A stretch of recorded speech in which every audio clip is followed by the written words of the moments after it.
என்ன இருந்தாலும் திட்டம் போட்டு செயல்படுத்தப்படுகிற ஒரு சூழலை உருவாக்குவதற்காக முடிவெடுப்பது என்று வரும்போது ஆட்சி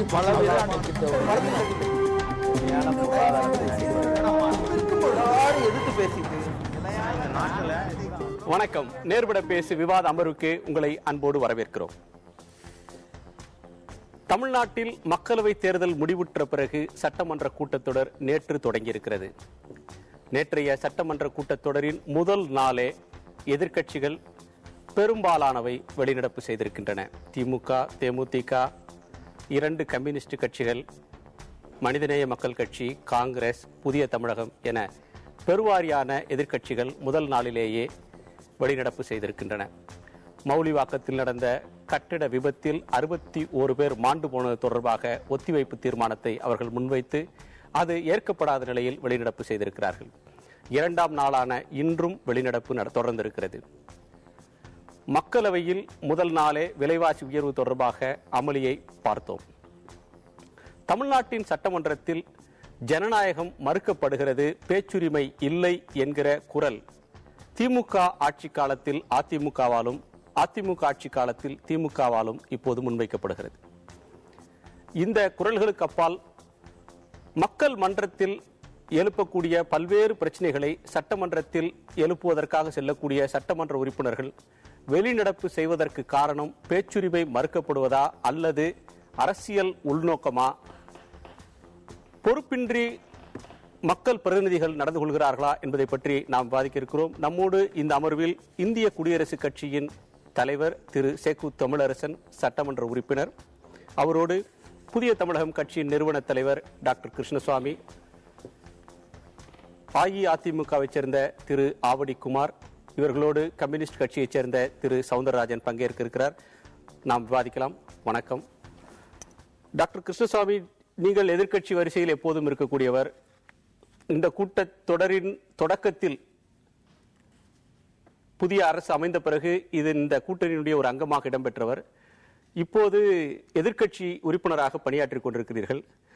கூட்டத்தொடர் தொடங்கிய உடனே மக்களிடம் மிகப்பெரிய எதிர்பார்ப்பு, சட்டமன்ற உறுப்பினர்கள் தங்கள் கடமையை ஆற்றுவார்கள், பேரவை நடக்கும், பல்வேறு பிரச்சனைகள் விவாதத்துக்கு உள்ளாகும், அரசின் கவனத்திற்கு கொண்டு செல்லப்படும், அரசு பதில் சொல்லும், அரசு கேள்வி கேட்கப்படும். இப்படியான நிலைமைகளை மக்கள் எதிர்பார்த்திருக்க இந்த வெளிநடப்புகள் ஏன் நடக்கின்றன? உங்களுடைய துவக்க உரையிலேயே நீங்கள் சரியாக சுட்டிக்காட்டியிருக்கிறீர்கள். சட்டமன்றங்கள் என்பதே மக்களுடைய எதிர்பார்ப்புகளை சட்டமன்ற உறுப்பினராக தேர்ந்தெடுக்கப்பட்டு அதில் அங்க வகிக்கக்கூடியவர்கள் பிரதிபலிக்க வேண்டும் என்பதுதான். அந்த வகையில் தமிழகத்தில் சென்னை மாநகரில் கடந்த 10 தினங்களுக்கு முன்பு 11 மாடி கட்டிடம் இடிந்து விழுந்து 61 பேர் மாண்டிருக்கிறார்கள். இது சென்னைக்கு மட்டுமல்ல, தமிழகத்துக்கு ஒரு மிகப்பெரிய ஒரு அவமானத்தை உருவாக்கிய ஒரு மிகப்பெரிய நிகழ்வு. எனவே இதுபோன்ற ஒரு அடுக்குமாடி கட்டிடத்தில் நடந்த விபத்திற்கு யார் காரணம், இது அனுமதி அளித்ததில் அல்லது கட்டியதில் எந்த இடத்தில் முறைகேடு நடந்திருக்கிறது என்பதை நாட்டு மக்களுக்கு தெரிவிக்க வேண்டிய பொறுப்பு அரசுக்கு இருக்கிறது. இல்ல, அரசு வந்து சொல்லி முடிக்கிறேன். அதை சட்டமன்றத்தில் இந்த பிரச்சனையை எழுப்பி அரசனுடைய கவனத்தை ஈர்க்க வேண்டிய பொறுப்பு சட்டமன்ற உறுப்பினர்களுக்கு இருக்கிறது. அந்த வகையில் தான் ஏறக்குறைய 3 மாதங்களுக்கு பிறகு, அதாவது நாடாளுமன்ற தேர்தலுக்கு பிறகு துவங்கிய சட்டமன்ற தொடரிலுடைய முதல் நாள் இது மிகப்பெரிய பிரச்சனை. தமிழகத்தில் இருக்கக்கூடிய 7 கோடி தமிழக மக்களும் மட்டுமல்ல, அண்டை மாநிலமான ஆந்திராவில், கர்நாடகத்தில், ஒரிசாவிலிருந்தும் பல்வேறு மாநிலங்களிலிருந்தும் பணியாற்றிய தொழிலாளர்கள். எனவே இந்த தமிழகத்திற்கு செல்வதில் நமக்கு பாதுகாப்பு இருக்கிறதா இல்லையா என்பது மிகப்பெரிய கேள்விக்குறியோடு பீகாரிலிருந்து வரக்கூடியவர்கள், ஆந்திராவிலிருந்து வரக்கூடியவர்கள் எல்லோருமே எதிர்பார்த்துக் கொண்டிருப்பார்கள். எனவே இதற்கு விடை எங்கே இருக்கிறது, விடை என்னவாக இருக்கும் என்ற ஆவலோடு எதிர்பார்த்துக் கொண்டிருக்கின்ற பொழுது அந்த பிரச்சனையை சட்டமன்றத்தில் எழுப்ப வேண்டியதும் அதற்கு நாகரிகத்தோடு பதில் சொல்ல வேண்டிய கடமையும் தமிழ்நாடு அரசுக்கு, அந்த சட்டமன்றத்தில் இருக்கக்கூடிய ஆட்சியில் இருக்கக்கூடியவர்களுக்கும் பொறுப்பு இருக்கிறது. அதைத்தான் நாங்கள் சட்டமன்றத்தில் இருக்கக்கூடிய எதிர்க்கட்சிகள் என்ற வகையில் நடந்த சம்பவத்தை எழுப்புவதற்குத்தான் முயற்சி செய்தோம். அரசையே குற்றம் சொல்ல, அதாவது அடுக்குமாடி கட்டிட இடிப்புக்கு நீங்கள் தான் காரணம் என்று சொல்வது கூட வரவில்லை. இது போன்ற ஒரு சம்பவம் நடந்திருக்கிறது, நீங்கள் தவறாக அனுமதி அளித்தீர்களா அல்லது கட்டடம் கட்டியவர்கள் தவறாக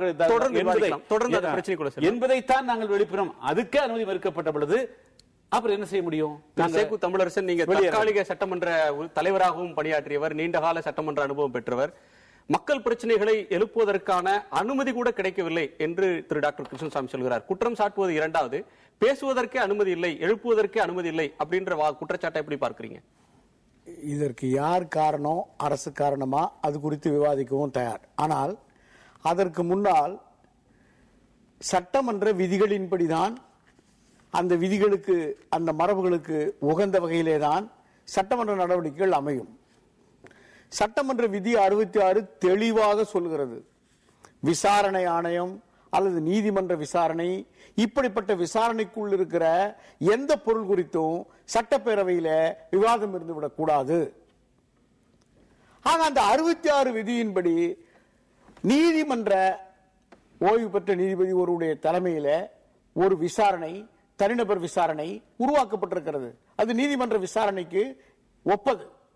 அதற்கேற்ப அந்த நீதிமன்ற விசாரணைக்கு என்ன அதிகாரமோ அதே அதிகாரம் அந்த தனி மனித விசாரணைக்கு. விதிக்கு புறம்பாக இவங்க கேட்கிறாங்கன்னு சொல்றீங்க. ஆமா, விதிக்கு புறம்பாக கேட்கிறப்ப எப்படி விவாதம் ஏற்படுத்த முடியும்? திரு சௌந்தரராஜன், அது மட்டும் இல்லாம இன்னொன்னு, அதே நாள்ல, நேற்றைக்கு தொடங்கிய நாள்லேயே வீட்டு வசதி துறை அது குறித்து தான் விவாதம் நடக்க போகுது. முழு விவாதமும், அன்றைய நாளுடைய எல்லா விவாதமும் அது குறித்து தான். ஆக அதுல பேசுறப்ப பேசலாம், இதையே பேசலாம். அப்போ விசாரணை ஆணையம் போடப்பட்டிருக்கு சொல்ல மாட்டீங்களா? இது துறை குறித்த மானிய கோரிக்கை, கவனம் இருப்பல்ல. துறை குறித்த ஒரு சிறப்பு இலக்கணத்துக்கு வராது. மானிய கோரிக்கை மீது பேச அனுமதி இல்ல, அதுதான் இன்னைக்கு முழுதும் நடக்க போகுது. நேற்று முழுதா அதுதானே நடந்தது. திரு சௌந்தரராஜன், அதாவது விதி சில நேர்வுகளில் ஒரு பெரிய துயர சம்பவம் நடந்திருக்கிறது, மற்றது நடந்திருக்கிறது. முதலமைச்சர் நேரடியாக செல்கிறார். முதலமைச்சர் நேரடியாக செல்ல வேண்டிய அளவுக்கான ஒரு பெரிய சம்பவமாக அது நடந்திருக்கிறது. அந்த சம்பவத்தில் கடுமையான உயிரிழப்பு ஏற்பட்டிருக்கிறது, மற்றது ஏற்பட்டிருக்கிறது. முதலமைச்சர் அங்கேயே சொல்லுகிறார், சிஎம்டிஏ இதிலே எந்த தவறும் இழைக்கவில்லை என்று முதலமைச்சர் முன்கூட்டியே சொல்லிவிடுகிறார். இவர்கள் விதி போட்டிருக்கிற நீதிபதி அவர்களும் சர்ச்சைக்கு உரியவராக ஒருவராக இருக்கிறார். இந்த விசாரணையை ஒரு புலனாய்வு குழு மூலமாக நடத்தினால்தான் நல்லது, நிறைய கண்டுபிடிக்க வேண்டி இருக்கிறது என்று அரசே கருதுவதால் தான் ஒரு புலனாய்வு குழுவை அரசே போட்டிருக்கிறது.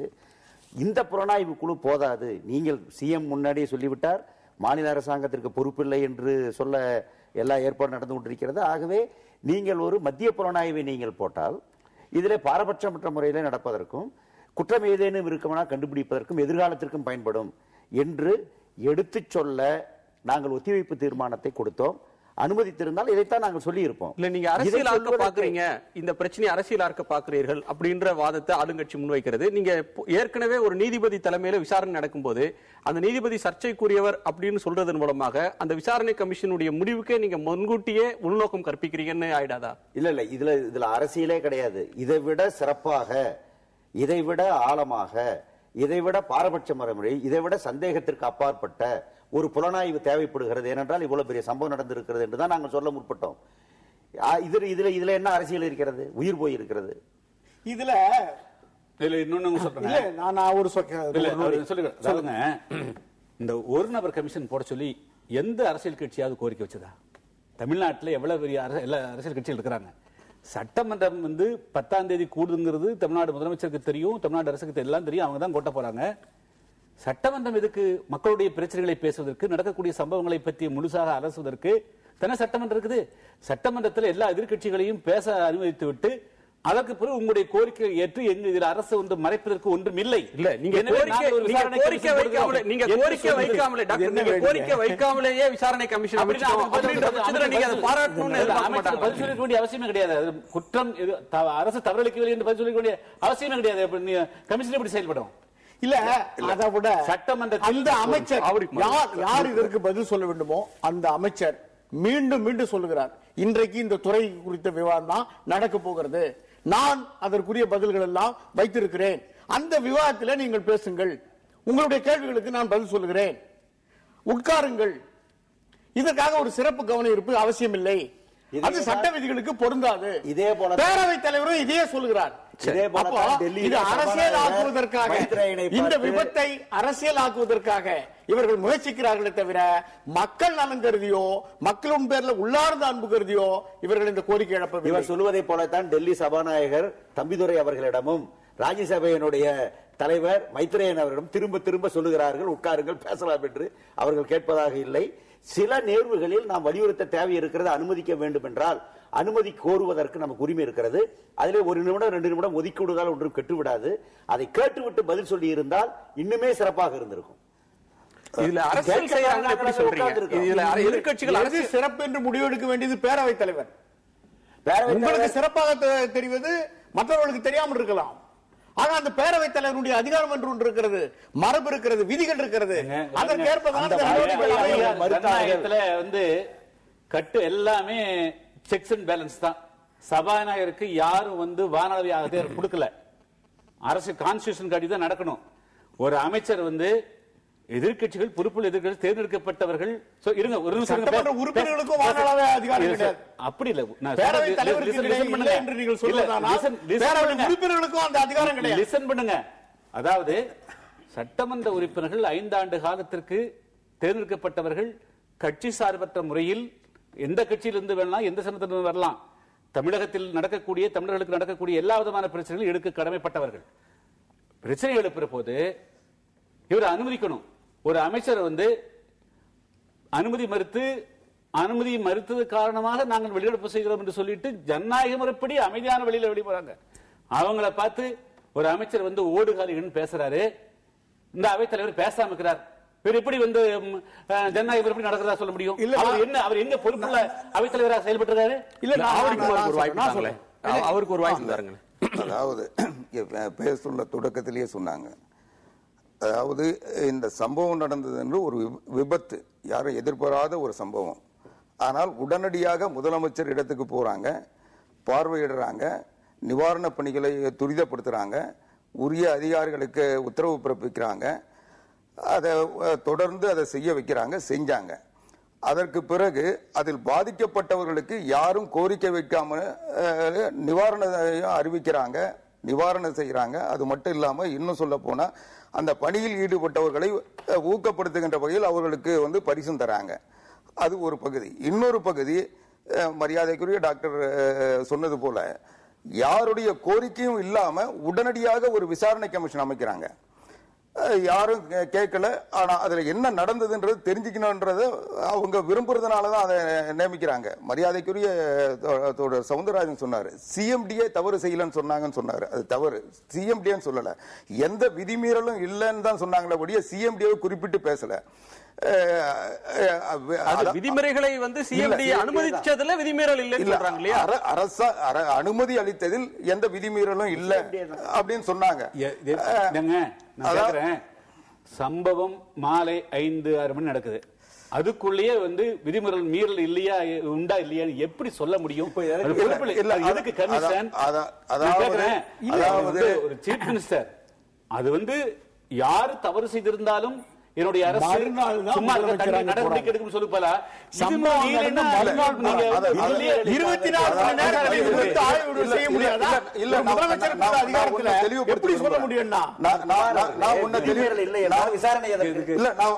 தெளிவுபடுத்த விரும்புறேன். அந்த கட்டடம் கட்டுவதற்கு அனுமதி அளித்ததில் எந்த சிக்கலும் இல்லை, எந்த சர்ச்சையும் இல்லை, எந்த விதிமீறலும் இல்லை. ஆனால் அதை கட்டுகின்ற முறையில் அவர்கள் வந்து சரியாத வந்து செய்யாததுனாலதான் இவ்வளவு பெரிய பாதிப்பும் இவ்வளவு பெரிய விபத்தும்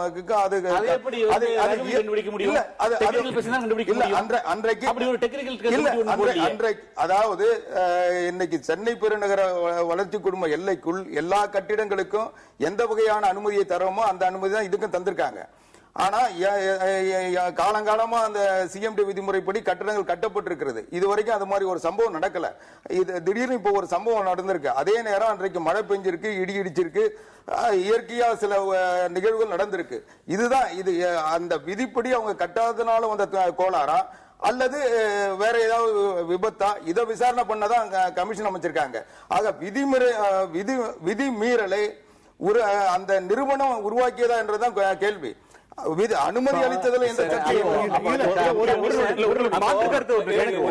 நீங்க ரெண்டு பேரும் ஒரு கருத்து தான் சொல்றீங்க, மாற்று கருத்து கேட்டோம். கட்டியவரும் இடி விழுந்ததுதான் இது விழுந்தது என்று சொல்லுகிறார். அங்கே அந்த கட்டிடத்திற்குள்ளே கட்டுமான தொழிலாளிகளை எப்போதுமே படுக்க வைக்க கூடாது என்று விதியே இருக்கிறது. அங்கே தங்க வைக்க வேண்டும். இவைகளெல்லாம் முறையாக கண்காணிக்கப்பட்டனவா? இதற்கான ஏற்பாடுகள் இருக்கிறதா?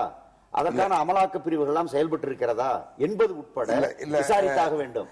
இதற்கு பின்னால்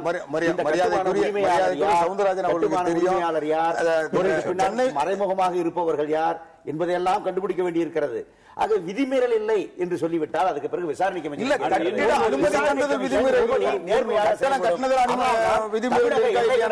விசாரணை தேவை என்று மார்க்சிஸ்ட் பார்ட்டி கருதுகிறது. அதை சொல்லத்தான் நான் விளைந்தேனே தவிர வேறு எந்த விதமான நோக்கமும் கிடையாது. இதுல இந்த கட்டடங்களுக்கு அனுமதி தர்றதுல அரசுக்கு இருக்கிற இன்வால்வ்மெண்ட் ஈடுபாடு என்னன்னா, முதல்ல அந்த கட்டட ஒப்பந்தகர் ஒரு அனுமதி கேட்டா அந்த அனுமதி தருவாங்க. அந்த பணிகள் முடிஞ்ச உடனே கம்ப்ளீஷன் சர்டிபிகேட், ஒரு பணி நிறைவு. இதற்கு நடுவுல யார் பொறுப்பு? அரசாங்கம் பொறுப்பு இல்ல. இல்ல, நம்ம கட்டடத்துக்குள்ள ரொம்ப நேரம் போயிட்டோம். சட்டமன்ற கட்டடத்துக்குள்ள வரலாம். ஆனா இது சாதாரண ஒரு இது. முதல்ல நீங்க ஒரு பிளான கொடுத்தீங்கன்னா பிளான் அப்ரூவல், அந்த பிளான் அப்ரூவலுக்கு பிறகு நீங்க கட்டடம் கட்டுறீங்க. கட்டடம் கிடைச்ச பிறகு ஒரு கம்ப்ளீஷன் சர்டிபிகேட். இதுதான் இதுக்கு நடுவுல யார் பொறுப்பு? இதெல்லாம் பேசணும், எங்க கருத்தை தெரிவிக்கிறோம். கடந்த முறை நம்ம மார்க்சிஸ்ட் கம்யூனிஸ்ட் கட்சி உறுப்பினருக்கு தெரியும், சட்டமன்ற கட்டடம் கட்டிட்டு இருக்கிறப்பவே முதலமைச்சர் வந்து பார்த்துட்டு இருக்கிறப்பவே மேல இருந்து ஒரு தொழிலாளி செத்து போயிட்டான். அரசாங்க கட்டடம், அதுவும் இதுவும் ஒண்ணுன்றீங்க இல்ல. நான் என்ன சொல்ல வரேன்னா, இது அரசாங்க கட்டடம் கூட இல்ல. ஏற்கனவே நடந்த விபத்தை போல இது அரசாங்க கட்டடம் கூட இல்ல. இது கொடுத்துருவோம். அது வேற.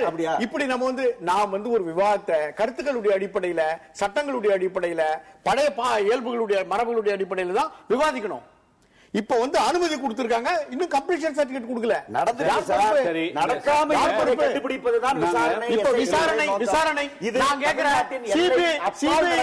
நான் கேக்குறேன் சிபிஐ குதித்தவங்களா? ஆமா, தமிழக அவர்களும் இதே ஐபிஎஸ் அவர்கள் தான். இங்கிருந்து டெபுடேஷன் போயிருக்கிறவர்கள் தான். சிபிஐ இன்னும் ஒரு தனித்துவ அதிகாரம் வந்து விட்டு போறது இல்ல. அமைத்து விட்டு போக வேண்டியது தானே, எங்களால் தான் என்று சொல்லுகிறீர்கள். நாம் அமைத்து விட்டு போக வேண்டியது தானே. நீங்கள் உள்பட மார்க்சிஸ்ட் கம்யூனிஸ்ட் கட்சி உள்பட மாநில சுயாட்சியை பேசிட்டு இருக்கோம்.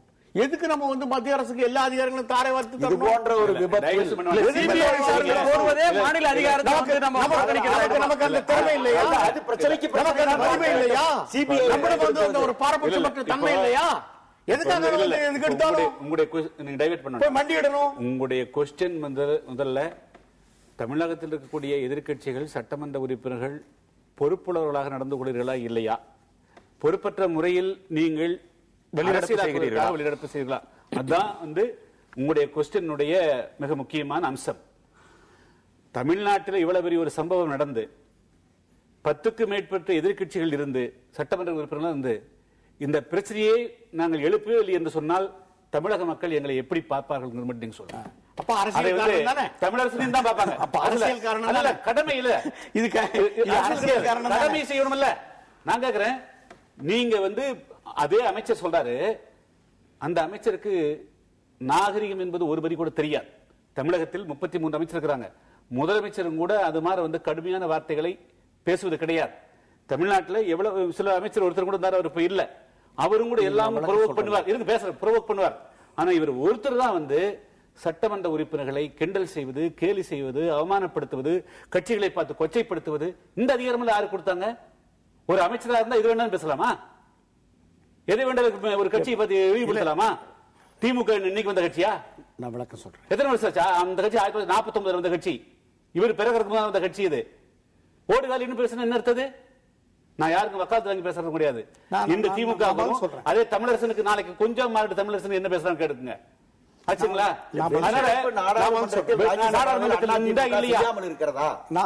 சபாநாயகர் சொன்ன உடனே அதிமுகவின் உறுப்பினர்கள் உட்கார்ந்து கொள்கிறார்களா அல்லது வெள்ளுக்கு போய் தகராறு பண்ணுகிறார்களா, என்ன செய்கிறார்கள் என்பதற்கு தமிழரசன் அவர்களும் சொல்ல வேண்டும், குமார் அவர்களும் சொல்ல வேண்டும். தொலைக்காட்சியை பார்த்துக் கொண்டிருக்கிறோம். அந்த உரிமை தமிழ்நாட்டில் இருக்கிற எதிர்க்கட்சிகளுக்கு ஏன் கிடையாது? சரி, ஒரு சிறு இடைவேளைக்கு பிறகு உங்களுடைய பதில் அறிகிறேன். ஒரு சிறு இடைவேளைக்கு பிறகு நேர்பட பேசி தொடரும். செயல்படுத்தப்படுகிற ஒரு திட்டமாக சூழலை உருவாக்குவதற்காக விவாதம் முடிவெடுப்பது என்று வரும்போது ஆட்சி பல